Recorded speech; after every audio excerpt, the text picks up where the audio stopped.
വെങ്ങോല ഗ്രാമപഞ്ചായത്തിന് കീഴിൽ പ്രവർത്തിക്കുന്ന സർക്കാർ ഹോമിയോ ആശുപത്രിയിൽ അടിസ്ഥാന സൗകര്യങ്ങളില്ലെന്ന പരാതി.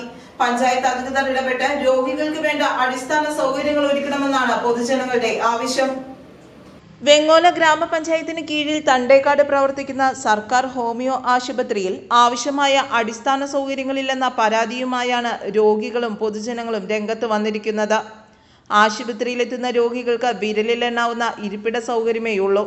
കെട്ടിടത്തിന്റെ മുകളിലത്തെ നിലയിലെ ഇടുങ്ങിയ കോണിലാണ് ആശുപത്രിയുടെ പ്രവർത്തനമെന്നത് രോഗികളെ കുറച്ചൊന്നുമല്ല ബുദ്ധിമുട്ടിക്കുന്നത്. കൈക്കുഞ്ഞുങ്ങളുമായി എത്തുന്ന അമ്മമാരും വാർദ്ധക്യ സഹജമായ ബുദ്ധിമുട്ടുകളുമായി എത്തുന്ന രോഗികളും കൂട്ടിരിപ്പുകാരും ഇതുമൂലം ഏറെ ബുദ്ധിമുട്ടുകൾ അനുഭവിക്കുന്നതായി നാട്ടുകാരനും പൊതുപ്രവർത്തകനുമായ അജിത് വെങ്ങോല അറിയിച്ചു. വെങ്ങോല ഗ്രാമപഞ്ചായത്തിന് കീഴിലുള്ള സർക്കാർ ഹോമിയോ ആശുപത്രി പ്രവർത്തിക്കുന്നത് തണ്ടേക്കാടാണ്. വെങ്ങോല ഗ്രാമപഞ്ചായത്തിൻ്റെ ഉടമസ്ഥതയിലുള്ള ഒരു 2 നില കെട്ടിടത്തിൻ്റെ മുകളിലെ ഒരു കുടിസ് മുറിയിലാണ് ആ സ്ഥാപനം വർഷങ്ങളായി പ്രവർത്തിക്കുന്നത്. പ്രതിദിനം 100 കണക്കിന് രോഗികൾ ആ ആശുപത്രിയിൽ എത്തുന്നുണ്ട്. അതിൽ ബഹുഭൂരിപക്ഷവും കൊച്ചുകുട്ടികളും സ്ത്രീകളും പ്രായമായ ആളുകളുമാണ്. 94-95 കാലഘട്ടങ്ങളിലെ പഞ്ചായത്ത് ഫണ്ട് ഉപയോഗിച്ച് പണിത കെട്ടിടമാണത്. ആ കെട്ടിടത്തിൻ്റെ താഴെ നില 2 റൂമിൻ്റെ ഷട്ടർ പൊങ്ങിയിട്ടുണ്ട്. എങ്കിൽ മറ്റ് ഷട്ടറുകളെല്ലാം അടഞ്ഞെടുക്കുകയാണ്. ആ സമയത്ത് തന്നെയാണ് ഇത്രയും അധികം ആളുകൾ ദൈനംദിനം വന്നു പോകുന്ന ഈ ആശുപത്രിയിൽ അടിസ്ഥാന സൗകര്യങ്ങൾ തീരെയില്ല എത്തൊരവസ്ഥ.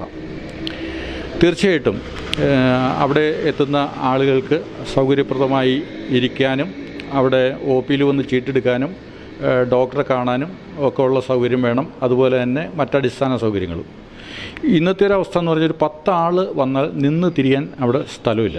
മാത്രമല്ല ഡിജിറ്റൽ സിസ്റ്റം അനുസരിച്ചിട്ടുള്ള ഒരു ടോക്കൺ സിസ്റ്റമാണ് അവിടെ ഏർപ്പെടുത്തിയിരിക്കുന്നത്. 9 മണി മുതൽ 2 മണി വരെയാണ് ഈ ആശുപത്രിയുടെ പ്രവർത്തന സമയം.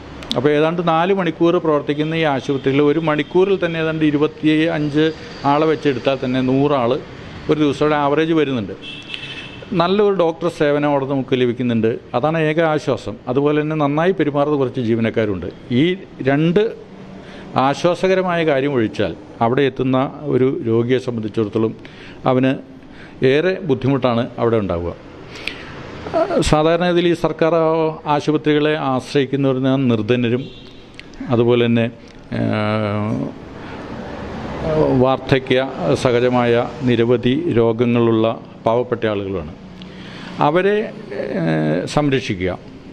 പ്രത്യേകിച്ചും നമ്മൾ ഏറ്റവും കൂടുതൽ പരിഗണന കൊടുക്കേണ്ട ഒരു വിഭാഗമാണ് ഈ സ്ത്രീകൾ, കുട്ടികൾ, അതുപോലെ തന്നെ വൃദ്ധർ, പ്രായമായ ആളുകൾ. അപ്പോൾ അവർക്കെല്ലാം വന്ന് അവരുടെ രോഗവിവരങ്ങൾ പറഞ്ഞ് അതിനാവശ്യമായ മരുന്ന് വാങ്ങി പോകുന്നതിന് ബുദ്ധിമുട്ടില്ലാത്ത രീതിയിൽ ആ ഹോസ്പിറ്റൽ പ്രവർത്തിപ്പിക്കാൻ നമ്മുടെ വെങ്ങോല ഗ്രാമപഞ്ചായത്തിനാകും എന്നാണ് എൻ്റെ വിശ്വാസം. കാരണം കേരളത്തിലെ ഏറ്റവും തനത് വരുമാനത്തിലൊക്കെ മറ്റ് പഞ്ചായത്തുകളേക്കാളൊക്കെ ഏറ്റവും മുകളിലാണ് വെങ്ങോല ഗ്രാമപഞ്ചായത്ത്. അവർക്ക് ഒരു ഇച്ഛാശക്തിയും ഒരു കാഴ്ചപ്പാടും ഉണ്ടെങ്കിൽ ഈ പറയുന്ന സ്ഥാപനത്തെ ജനകീയവൽക്കരിക്കാം. ജനങ്ങൾക്ക് സൗകര്യപ്രദമായിട്ടുള്ള ഒരു ആശുപത്രിയായിട്ട് അതിനെ മാറ്റാൻ പറ്റും.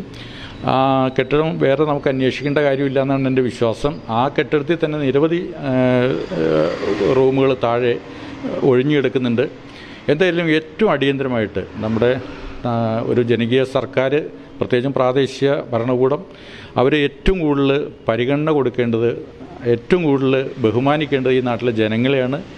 അതിൽ രോഗികളാണ്, കുട്ടികളാണ്, സ്ത്രീകളാണ്. അവരെ നെഞ്ചോട് ചേർത്ത് പിടിച്ചുകൊണ്ട് അവർക്ക് ആവശ്യമായ സൗകര്യം എത്രയും വേഗം ഈ ഹോമിയോ ആശുപത്രിയിൽ ഒരുക്കി കൊടുക്കുന്നതിനുള്ള ഒരു ശ്രദ്ധ അടിയന്തരമായി ബന്ധപ്പെട്ട ഭരണസമിതിയിൽ നിന്നുണ്ടാകും എന്ന് ഞാൻ ഉണ്ടാകണമെന്ന് അഭ്യർത്ഥിക്കുന്നു, ഉണ്ടാകുമെന്ന് പ്രത്യാശിക്കുന്നു. ആശുപത്രിയുടെ അടിസ്ഥാന വികസനത്തിനായി പഞ്ചായത്ത് അധികൃതർ അടിയന്തരമായി ഇടപെട്ട് ആവശ്യമായ സൗകര്യങ്ങൾ ഒരുക്കണമെന്നാണ് പൊതുജനങ്ങളുടെ ആവശ്യം. News bureau, Vengola.